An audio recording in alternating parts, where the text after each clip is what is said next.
የመጀመሪያ ቀን አንቺን ያየሁኝ ለት ደርቄ ቀረሁኝ ቆምኩኝ ባለሁበት።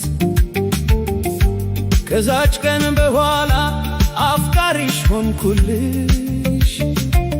ሳላውቅሽ ተሸነፍኩ ገና ሳልጠይቅሽ። ያሸነፍሽኝ አንቺ በኔ ልብ ተቀምጠሽ ሳልሰማው መልስሽን እላለው የኔ ነሽ። ያንቺን ልብ ማለት የራሴ ነው ብዬ ልብሽን በልቤ በሚገባ ስዬ ልብሽን ወስጄ እኔ ውስጥ ከትቼ የኔም ላይ ሰጠው ያንቺን ልብ ተክቼ።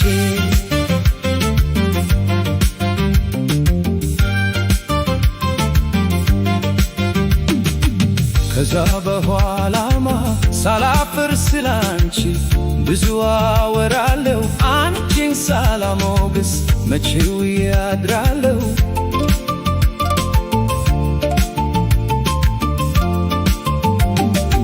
ጠዋት ማታ ሁሌም ስላንቺ ያስባለሁ። ስላንቺ በድፍረት ሳወራ የሰሙኝ የኔን መውደድ አይተው ስላንቺ ጠየቁኝ።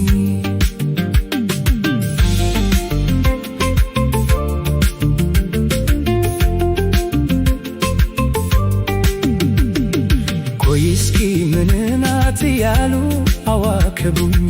የነሱ ጥያቄ ሲደጋገም ጊዜ ረፍት ስለነሳኝ ያበተው ይፈንዳ ምን ይመጣል ብዬ ፍቅሬን ተናገርኩኝ። እሷ ማለት እኮ በፍቅሬ የተረታች ምንም የማትመኝ ከሰማዩ በታች ከኔ ውጭ ወንድ ያለ የማይመስላት በጣም የምትወደኝ በጣም የምወዳት በቁንጅና ብዛት ጉድ የተባለላት ሁሉም ሰው ለራሱ ከልብ የተመኛት።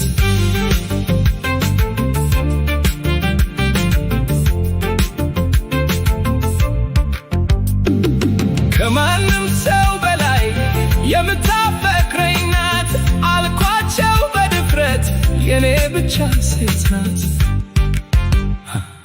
አደራ የኔ ውድ ይሄንን ስትሰሚ ከቶም እንዳይከፋሽ እንዳትከየሚ። የጠየቁኝ ሰዎች መጥተው ከጠየቁሽ ምን ናት እንዳሉኝ ምንሽ ነው ካሉሽ ያንቺን ጀምረሽ በያቸው በድፍረት እሱ ማለት እኮ የተረታሁለት ከምንም በላይ እኔ መሳሳለት ከሰማዩ በታች ምንም የማልመኝ ከሱ ውጭ ወንድ ያለ የማይመስለኝ በጣም የምወደው በጣም የሚወደኝ በግፍ ግፍ አርጌ በኔ ልቤ አኖርኩኝ እሱን ብቻ እኮ ነው ሁሌ እኔ የምመኝ። በያቸው ጀማምረሽ እንደምታፈቅሪ ስላንቺ የነገርኳቸው ደግመሽ ንገሪልኝ አደራ የኔ ውድ እንዳታሳፍረኝ አደራ